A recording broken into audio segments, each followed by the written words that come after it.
name is Brendan Bastine. I am the president of consulting here with Gozynta Consulting, and I come to you today with an IT Doug webinar on compliance. I am joined by Leia Shilobod and Tim Golden. So about me, I'm the compliance officer here at Gozynta Consulting. I come with 16 years of experience in leadership, 12 in service delivery and design, and I'm ITIL4 certified. Leia, joining us from CompliancyIT, has a phenomenal history here. And I've got Tim, who's also joining us from Compliance Scorecard. Welcome both Leia and Tim. How are you? Very well, thank you. Yeah, awesome. So today's agenda, we're going to discuss what is compliance, go over CMMC compliance and why you should care. How do we get compliant? Best practices for getting and staying compliant, and how both Leia and Tim can help you get started or continue on your compliance journey. So what is compliance? So Leia, when I first talked to you, and Tim, when I first talked to you, compliance really truly is a culture. But what is it? Besides a checkbox, right? Right. So like compliance is essentially establishing standards for an organization and then aligning to those standards and then staying aligned over time. And those standards can be technical standards, they can be process standards, they can be like a variety of physical security standards. But that's the key, is what are the standards, and then aligning the organization in point in time, and then continuing that, because compliance is a journey, right? You can't just check all the boxes and be like, we're compliant. That is not. Wait, that's not a thing? I was having a discussion this morning on compliance, and they said something pretty interesting here, that compliance is more than just a checkbox. Mm-hmm. And what was truly interesting was when he said that if you're going to work compliance as if it's like a starting point and end point, you're going to be working it forever. Yeah. And Tim, I know that there is no end point, is there? Maybe if you're thinking, and we're going to dive into CMMC, is the end point the actual attestation for CMMC? Is it the? I don't think it is. I think that's just the beginning of the future points. It's a milestone. It is. It is a milestone. And what was interesting is that more than one of those checkboxes can be applied to more than one of the compliance programs that's out there. Mm-hmm. Yeah. Well, there's so many. Yeah. I mean, you can really see, like, this actually kind of surprises me.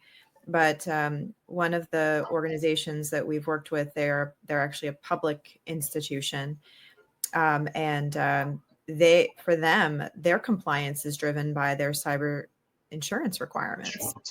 So, which to me is surprising. I like to select a control set, or build from a control set, but they just look at that questionnaire about what's required, and that's what drives their compliance. Yeah, and we see that a lot. I talk to a lot of insurance brokers because it's not my wheelhouse, and I'm kind of looking at the things that they ask for.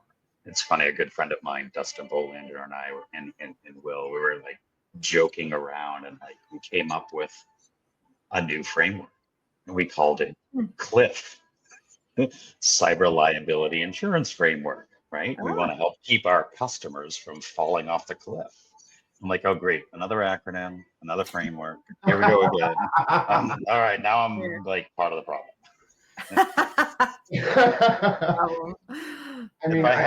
If I had to think of like defining compliance, I use this analogy frequently, and I think of it like it's the referee in the game. Right? They have the playbook. They know what the rules of the road are. They throw the flags when something bad goes happen. Or I like to, kind of use that. It's kind of like the referee of security or insurance or whatever it is, and those standards that you're wanting to have to adhere to. is obviously we're going to get into CMMC, like the regulations and the laws. This is the playbook. And the compliance component is the referee to making sure that, I love the word align. Use that. Mhm. It's making sure that you're aligning to that playbook. You know the rules of the road and the guardrails that are within it. You're right, but there's always a trigger, right? What triggers somebody to become compliant? You mean like what's the need? Like What's what the is need, right? When do I decide that the time is right for me to become compliant? Is it the cybersecurity? I know you love it, Tim. For the insurance? It's Is there possible. another need that we often see? regulations? Yeah, laws, regulations, Yeah. cyber insurance, obviously. Yeah. And I would take that a step further. And Leah, I'm sure you've witnessed this as an MSP or an MSSP working in that space, and your customer. Yeah. Right? So if we think of the multi-tier, you have the MSP, Yeah. then you have your customers under the MSSP, Mhm. but their customers are driving your clients into something. Yeah. We were Customer requirements, contractual requirements with your customer. Yeah, absolutely. Now, for those on the fence, when would you Hmm. recommend that they get started? Well, you're already too late. If you haven't started a Right. standards program,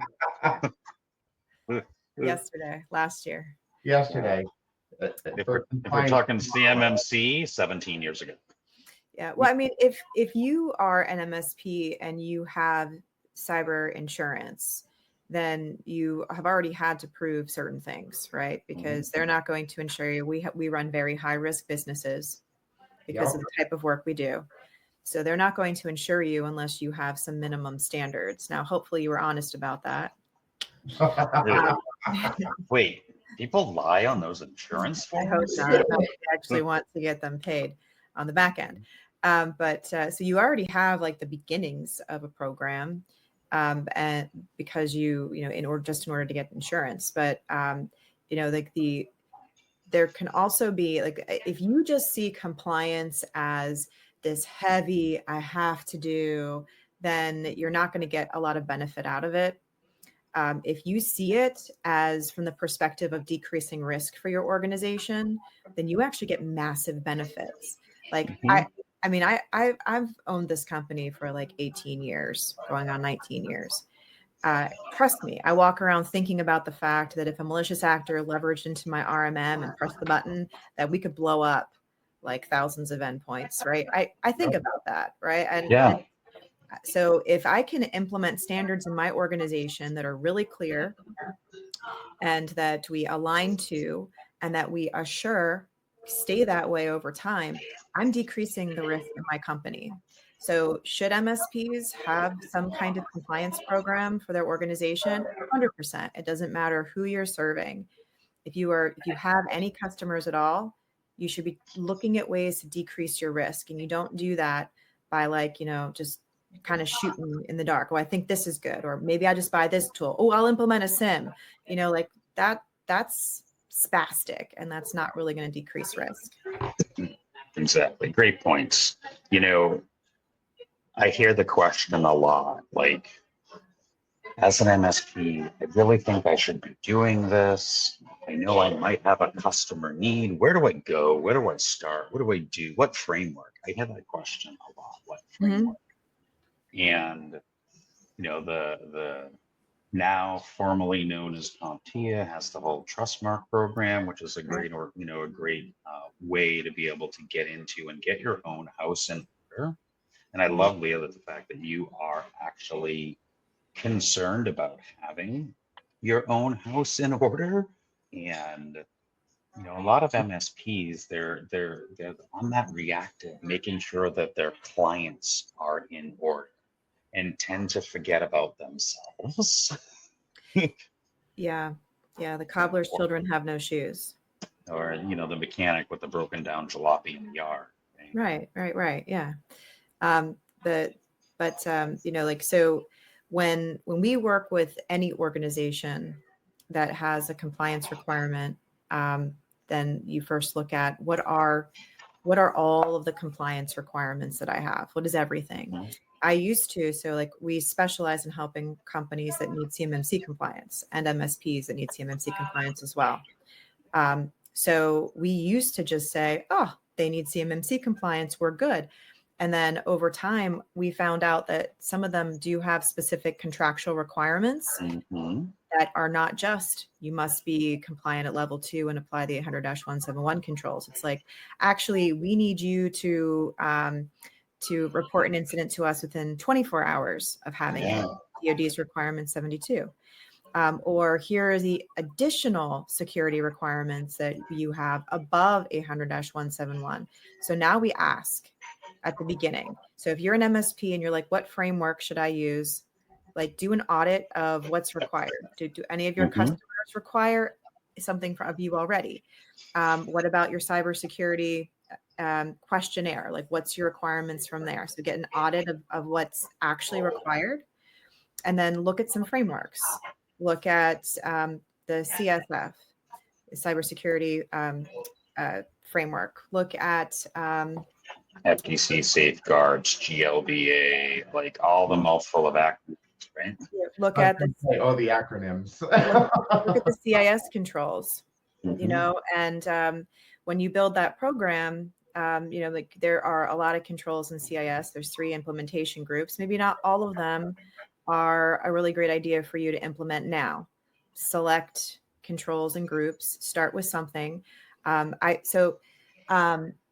sure that anyone that's listening that's in IT has like a set in their head of like best practices, right? Like we used Baseline.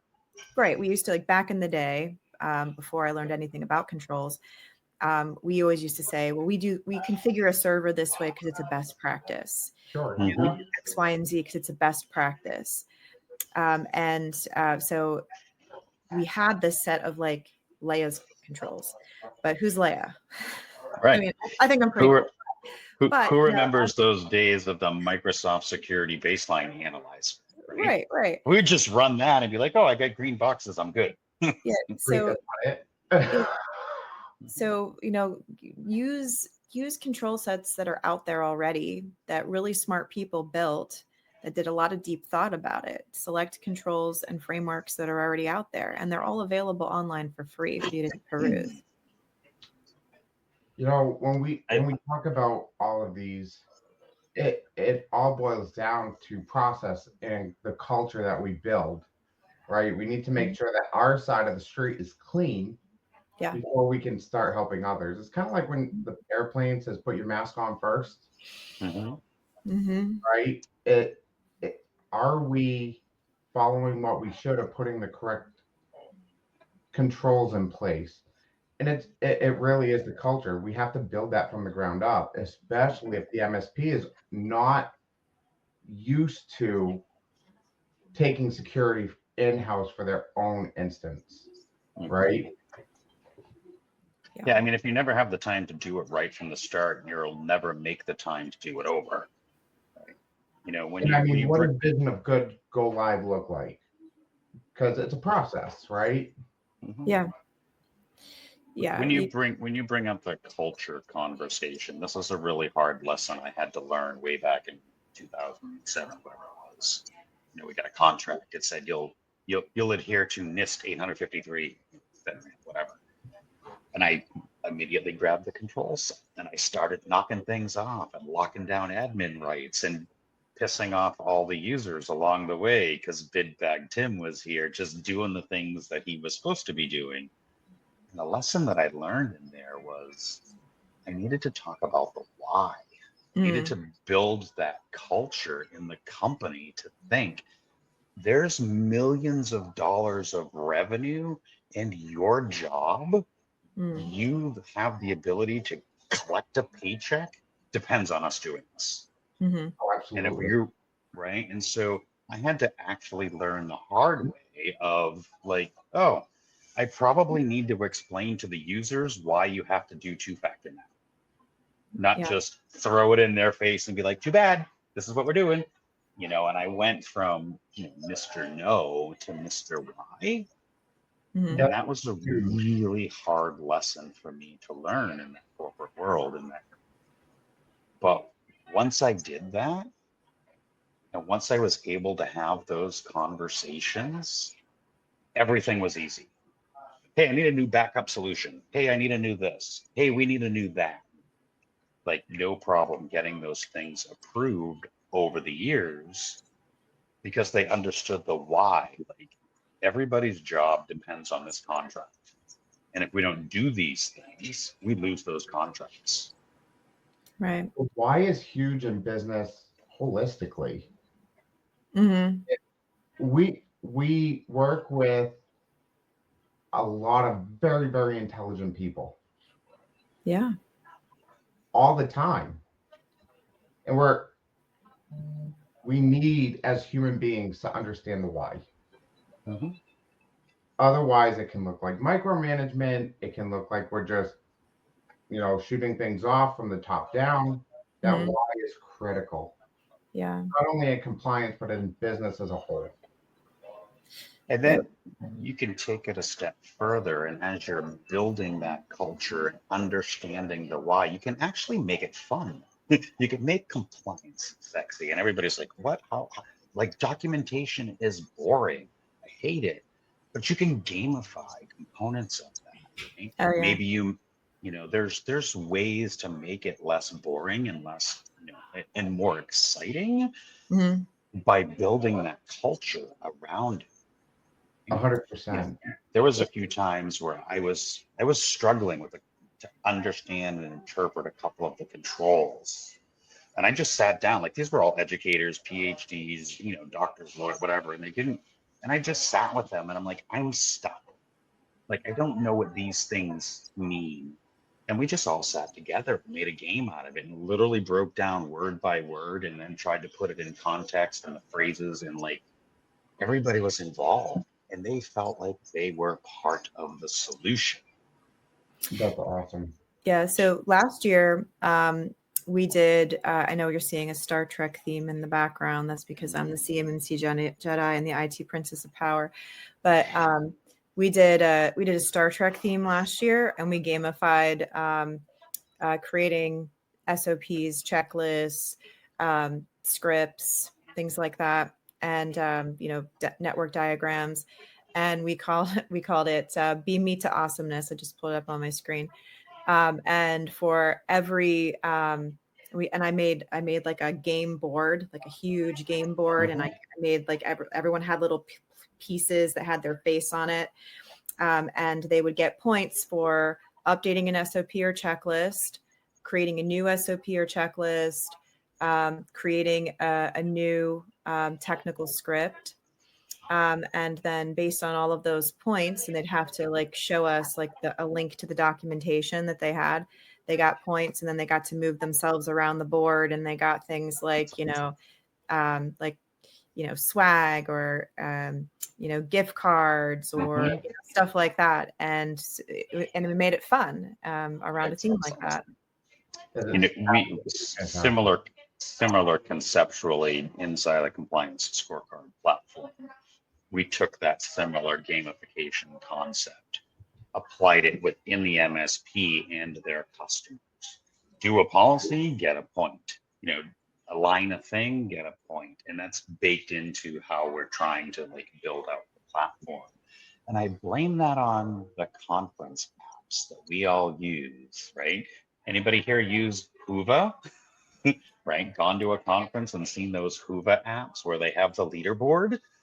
Yeah. So we took some of that kind of conceptually out of those kinds of things and tried to make it a little more fun. And like, as you said, being able to provide and make compliance rewarding as opposed to penalizing them for not doing it. That's awesome. I'm stealing that from you guys. PS. I do want to get into the CMMC compliance. Yeah. It's here. Right. What needs to be prepared? What are the benefits? More importantly, what are the risks? I know that we had a question. What should MSPs follow that came in? Yeah.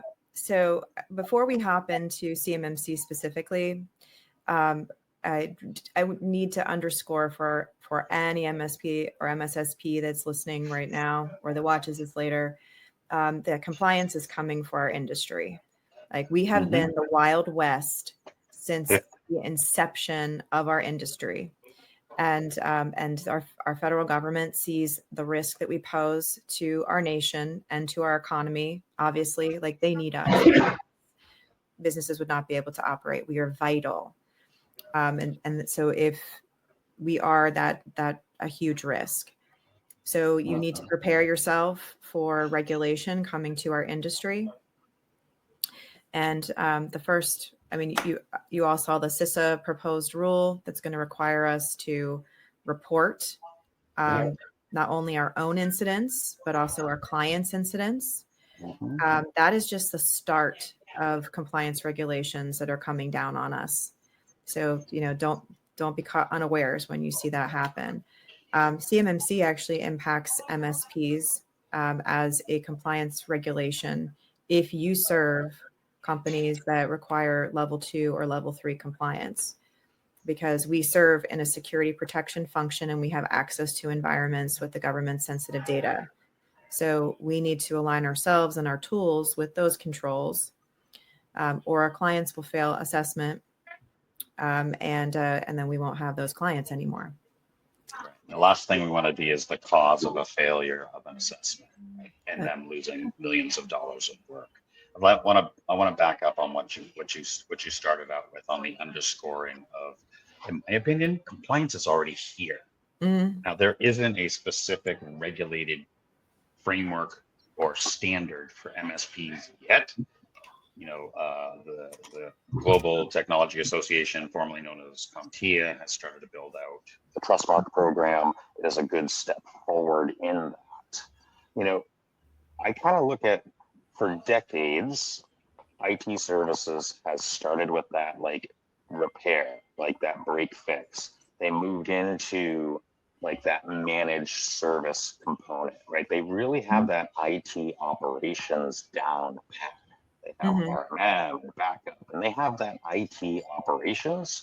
What they don't have is the security operations. Right. They don't have the policies, the procedures, the standards, the framework. They don't have that security operations as the other half of their sphere. You mentioned the global economy, right? Right. Yeah. Ransomware is the third largest economy in the world. You have US, you have China, and you have hacking. It's a $6 trillion business right now. And if we're not doing the security operations, if we're not following some frameworks and some controls, we're going to wind up on the news. Yeah. And key to that, Tim, is that the term you use, security operations, because I can imagine some people saying, well, I've got a full security stack, including a really awesome SIM with a SOC on the back end. But that's not security operations.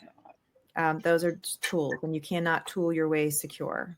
Thank you for that. You cannot tool your way to secure. You cannot tool your way to compliance. Right. That's critical. And a lot of people think that you can tool your way to compliance and security. I blame marketing. I do. It drives me nuts. You see me on LinkedIn all the time, shooting down the marketing message of AI will solve your compliance problem. We can automate your compliance everything. And I'm like, you can never automate it. The humans making risk decisions. You can provide them with a boatload of information that might all be AI generated to make those risk decisions, but some human is culpable for making those decisions. Yeah, absolutely. So what are the risks of not becoming compliant with CMMC for MSPs?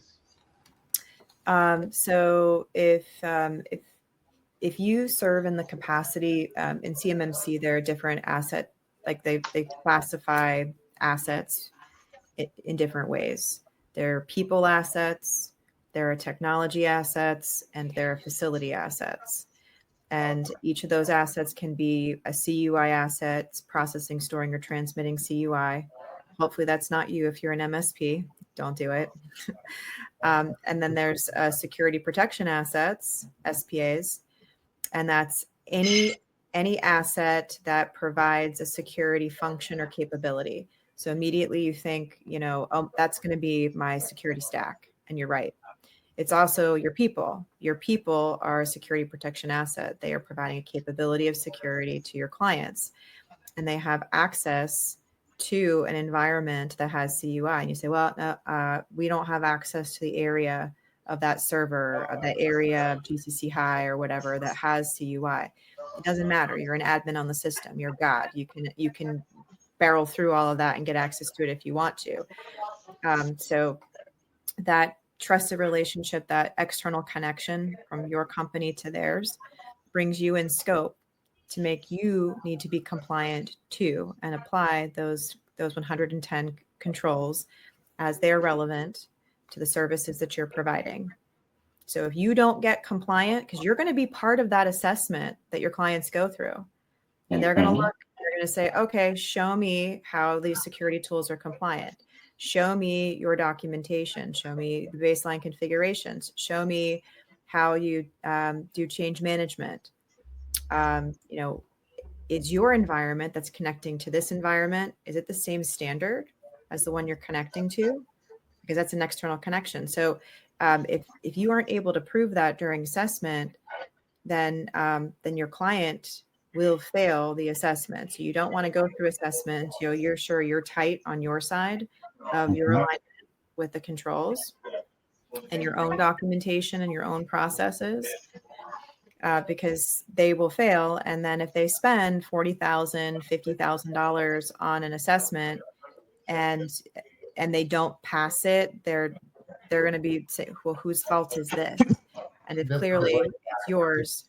This goes right back to keeping your own side of the street clean first. Yes. Well, it's about readiness and preparedness, right? The rule is here. It came out, the CUI rule. All the things are here, right? Not, we've been talking about it for 5 or 6 years now. It's here. Absolutely. There's so many defense contractors and subcontractors and MSPs in that supply chain that had a wait and see attitude. And unfortunately, they're now at least 18 months to 2 years behind the ball. Yeah. Because Leah, we've done so many readiness assessments and preparations. We're even doing it for ourselves. We're working on our level 2 in the queue and all the things, but it takes time to build out the culture to shift that business mindset, right? When I talked to Johnny's lug nut, because the MSP invited us into that conversation to help prepare the MSP in Johnny's lug nut factory. And in those conversations, oh, well, just wait. No, it's not.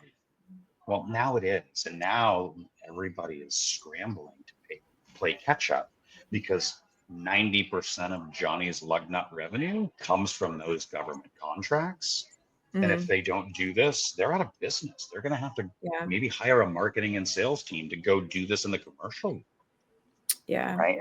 And that business decision of if I'm going to stay in the government sector, this is what we went through. And I'll back up way back to 2005. We were 100% government contracts. All the work that we have done for 30 years in that company was all 100% government contracts. We received that new contract in 06 that said you will follow NIST 853, and we had a decision to make. We could segregate one little system for one little contract and say that is the scope. Anything that is not in there doesn't count. But we made the business decision because everything was 100% government. So we took the entirety of the organization and everything that we did as the scope. Now, you as the MSP, you're providing a certain set of tools, a certain set of things to that customer.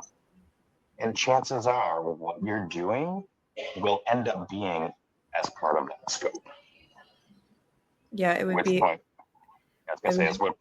which point, now you're assessed, and now you could be the roadblock for them losing $1 million. Yeah. And these defense contractors are getting wise to this requirement. And a lot of them are preemptively looking for new MSPs. So you can see that as an opportunity if you want to be part of that game and get compliant yourself. And then it should be a risk in that column for you if you have clients that need that and you're not working on this.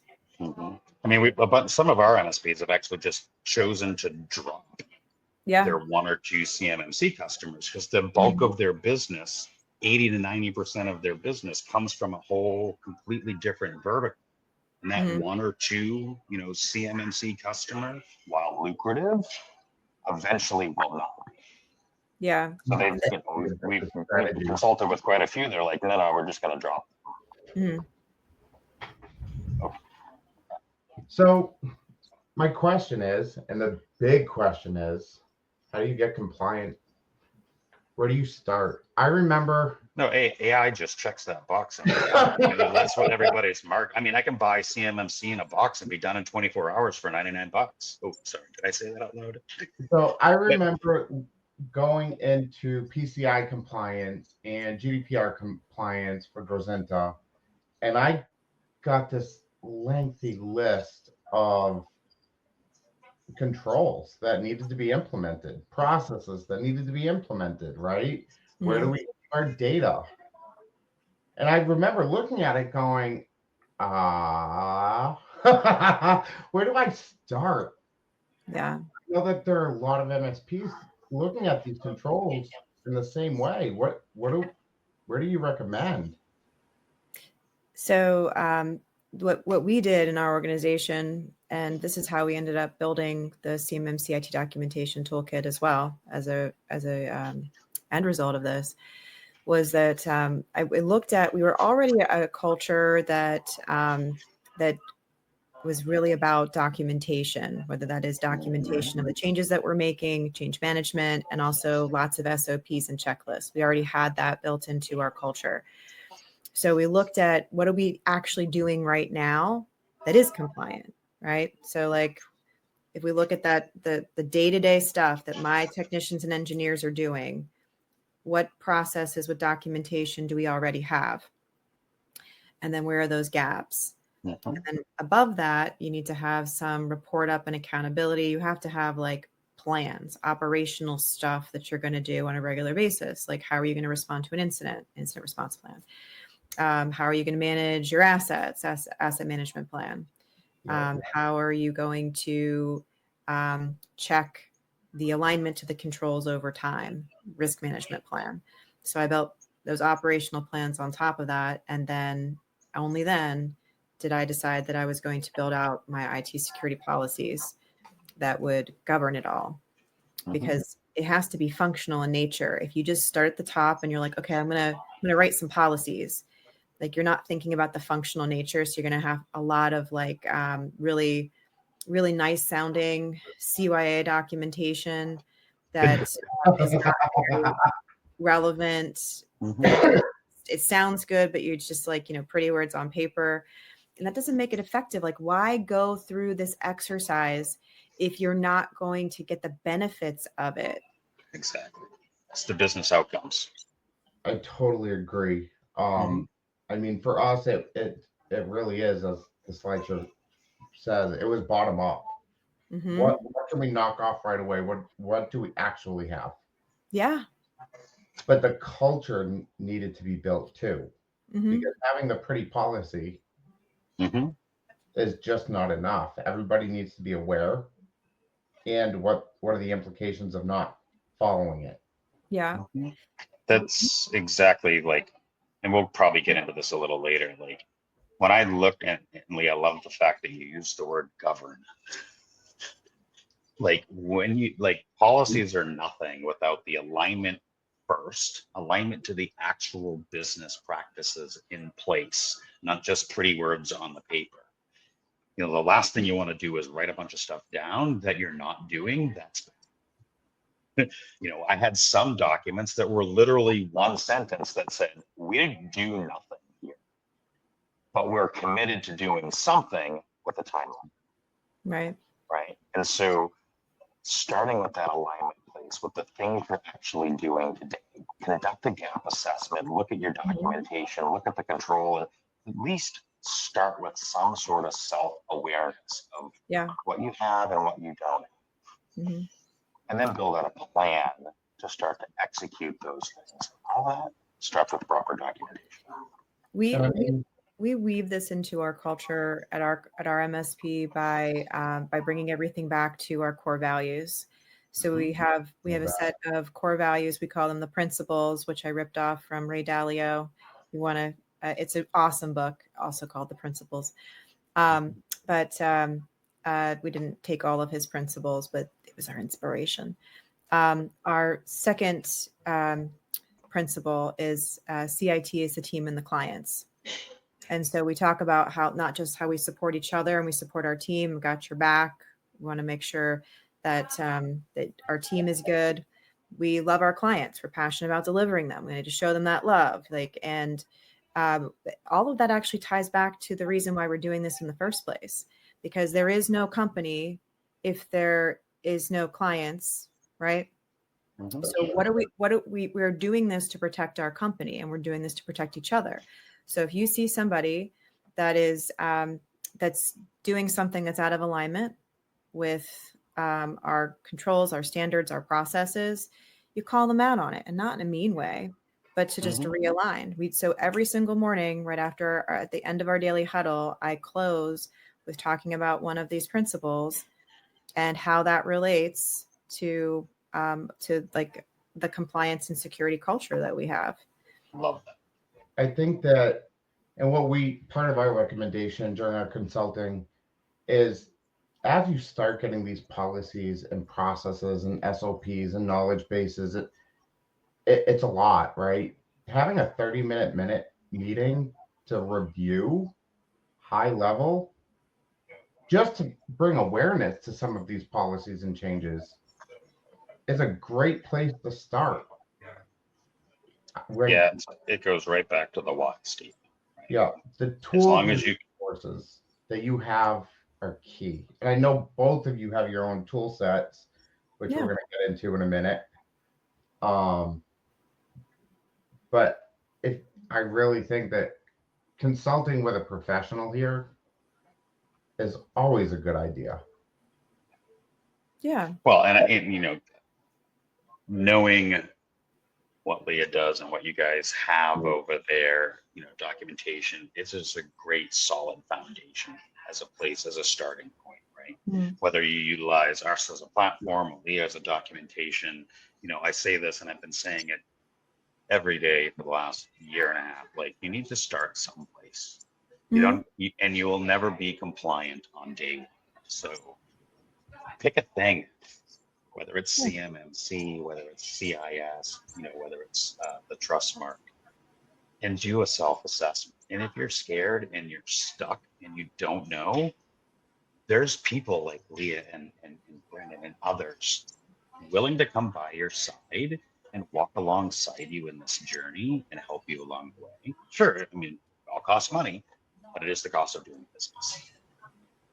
Do you want to define your cost? Do you want to pay to have it corrected, or do you want to pay to be guided down the right way?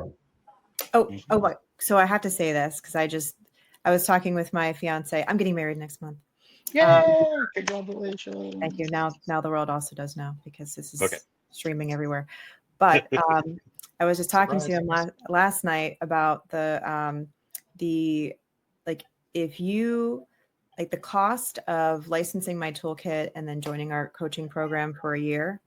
If you just the cost of that, if you actually hired someone and you set them on this full time, that would be 2 months of their time full time. And if you think about the amount of content here, how we've tested it, how we've made it better, like there's no way that you would be spending way more if you hired an internal resource or you set an internal resource to do this. And so I was thinking for a second, I was like, dude, if we think about like the biggest cost in our business is the people. It's the people. It's the people. And good luck trying to find them. I know, because I've been trying to hire them. I'm very lucky. I have an amazing team. But like you look for, as a business owner, you look for shortcuts. You're like, if somebody else did this and they were effective, like, I just want to buy the answer, like it's cheaper to be able to shortcut to the finish line than trying to figure everything out for yourself. That's why I have lots of friends, right? Because if I don't know how to do something, I'm like, Brendan, I need your help with Gozynta. It's like, I don't fix it. I'm like, well, you're going to fix it for me today because you're my friend. Like that's how things work. Anyway, did you want me to talk a little bit about that? Yeah, absolutely. You have your IT Doc toolkit. Yeah. Yeah. So here, how do we do this? Present down at the bottom. Yeah. I don't know what it's going to do. We're going to find out. Oh, it's the internet. It's the internet. It must be true. We're good. Make it happen. All right. I have faith in you. Okay. So everything that we built to help our clients to be able to get compliant and stay compliant, we provide that to MSPs, MSSPs, and consultants that are doing this work, because we want to build an army of suitable providers to be able to help the DIB get compliant and stay compliant. And we created a community, so we all share best practices and make all this stuff better. So you got and it's not a platform, guys. It's a portal that has all of the how-tos. How are you going to build a program? What are you going to have what's your compliance process? How are you going to track that? How are you going to onboard it for your clients? How are you going to price it, sell it, deliver it, box it up? We got all sorts of things here, all the documentation that you need. You can use it for yourself, right? We have MSP versions of this too, and then ones for your clients. So you get yourself compliant and you get to build compliance as a service too. We got all that content there. We meet twice a week to review. We have the CMMC level 2 implementation guide. So what do these controls actually mean? We go control by control every Thursday. What's the spirit of this control? What does it look like implemented in real life? And then you've got that guide there that goes through all the details. We even have an accountability program where I get on there and I kick your butt once every 2 weeks to make sure that you are implementing these controls inside of your MSP, and a whole roadmap for that. And then we have to have suitable tool sets. So we did a vendor suitability study. And then we've got a bunch of C3POs that reviewed the toolkit, gave us feedback. We made stuff better. And we have a list of those guys too. And then, of course, I've got some sales and marketing stuff on here, because everything that we do for our business in this area, we just give it to everybody. We want everyone to be compliant. We want everybody to be successful in being able to deliver this. There are not enough providers that are compliant to do this work. We are in a deficit of that. So if I can work with my colleagues and we can all get better together, we're going to be able to secure our nation. We're going to be able to make more money ourselves, right? And we have this really high confidence that we're going to be compliant and our clients are going to pass their assessments. That's my mission. That's what I do. I love that. I feel like you keep pulling the words out of my mouth. Right? Now, if somebody wants to get started with you, yeah. touch. Okay, so I am the only Leia Shilobod on the internet. So if you can't find me, then you shouldn't be using the internet, or probably not in IT either. So you can just, my contact information is everywhere. You can reach out to me directly, or you can just go to itdoctoolkit.com. You can book a demo if you're interested, and we can look at all this stuff and learn more about it. Obviously, there's information there about what the toolkit is. I would love for really solid MSPs to join our army so that we have this high confidence. We honestly, guys, those calls are awesome. And then just because you were here and you were listening, I'm willing to offer $200 a month off of our coaching program and the unlimited use license. So, if that's of interest to you, hit me up. Excellent. Awesome. Thank you so much. Tim, compliance scorecard. Yeah, so I'm going to try to share over the hotel network while my VPN is running and live streaming. Fingers crossed. Fingers crossed the internet works. So I'm going to share my screen. We might have a little bit of infinity. Let's see. You know what? I'm going to share my entire screen, but then I'm going to move the stream. Now we're going to do this. All right. Since I can't see you, let me know. Can you see my dashboard? Yeah. Perfect. All right. So pretty little dashboard, all the charts and graphs, all the fun things, all the policies, all the procedures, all the scorecards, all the things. I'm not going to go deep. What I would rather do is to spend a couple seconds kind of talking about the problem we solve. If you really want to dig into what does it look like, how does it work, what buttons to click, every week we have a live demo. That slide will be coming up here. But let's talk about why it is that we build compliance scorecard. You know, as a documentation nut like Leia and her team, what we saw in the GRC, the compliance tool space, was a lot of them were way overpriced, extremely hard to use, and didn't talk to the MSP tools that we use every day. And another big component was the govern function, right? We wanted to bring a simple, easy, effective way for you to build out a compliance as a service program with 4 simple parts. Alignment. Are you following a framework? Is the policy aligned to a thing? Alignment. Authorization. Us as MSPs, we are facilitating that work, charging for that work, but it ain't our stuff. It's our customers. They need to authorize it. They need to say, yes, those are our humans. Those are our devices. Those are our policies. That authorization. Second is that adoption. We talked all about culture today. If you're not getting that adoption and buy-in from the end user, then you're Mr. No. And lastly, it can't be shelfware. It needs to be regularly assessed. So we brought that govern function to a simple, easy thing. We're governing policies, procedures, assets, security awareness training, cyber, and the list goes on and on and on within our platform. Following that easy 4-part process. And Compliance Scorecard can do that and help Leia and your people build that cyber army for less than $3,000 a year. Perfect.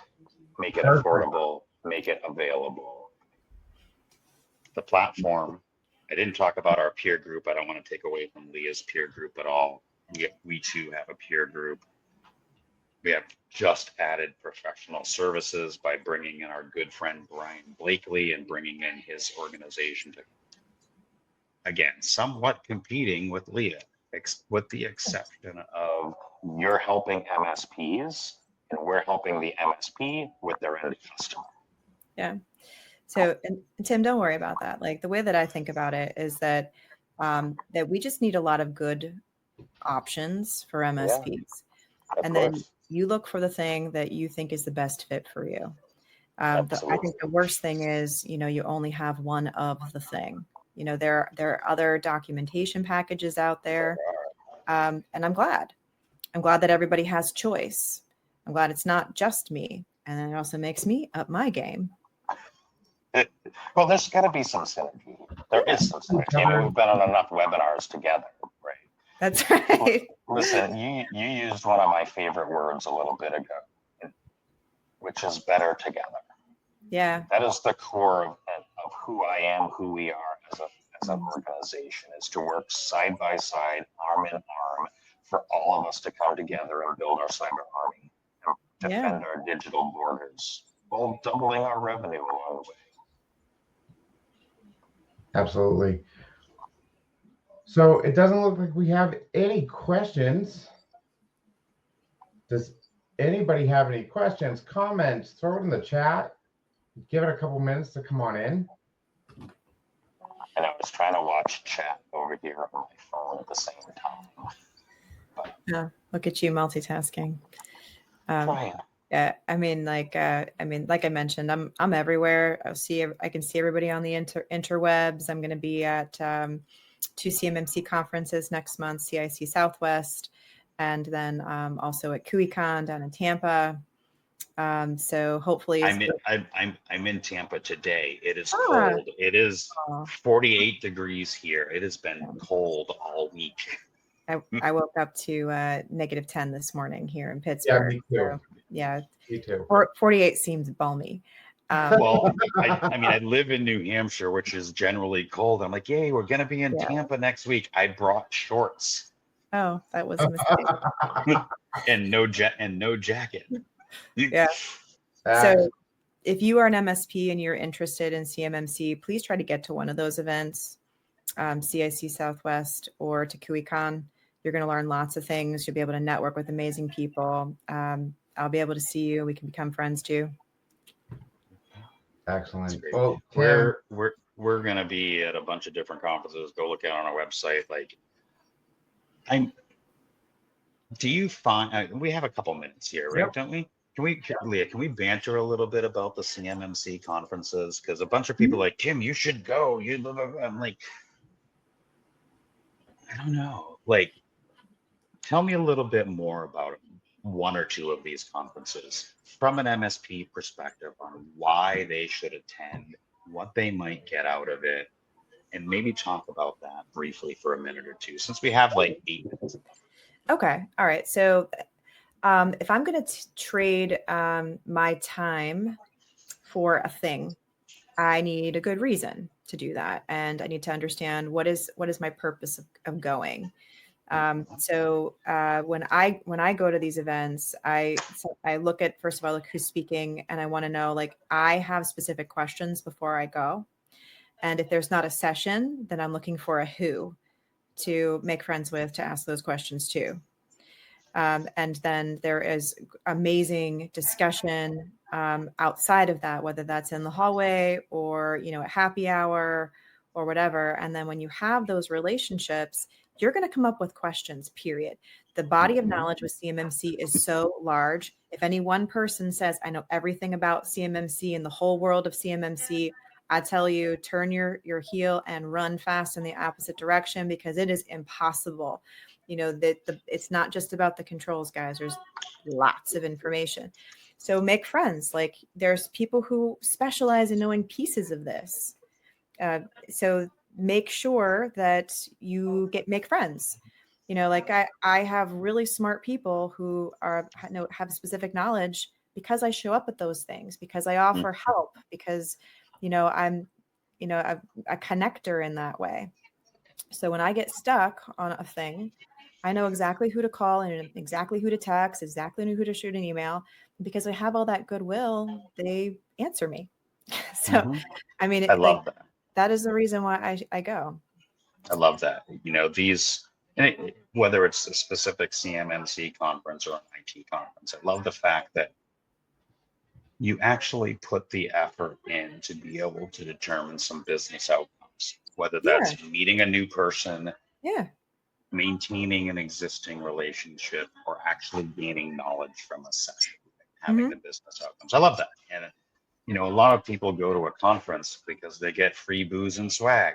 And I'm like, you should have some kind of business. I mean, that could be what you decide, but I don't think it's a very good use of your time. It's probably not a good use of your time. No. Excellent. Well, I want to thank both of you for your time and being in my group of friends to be during this hour. And to anybody watching, if you do want to reach out to either one, by all means, you can email me directly. They have provided their contact information. You can't find us on the internet. They're all over the internet. So final thoughts. Compliance definitely is a culture. Knowing the right people and having a tool set behind you to help implement it makes it suck just a little bit less, right? So if you need help on this journey, please don't hesitate to reach out. Tim, Leia, thank you so much for your time And to anybody that's watching, thank you for your time as well. I look forward to seeing you all soon. Thank you so much for Sure. having us. Thank you. Bye-bye. Bye.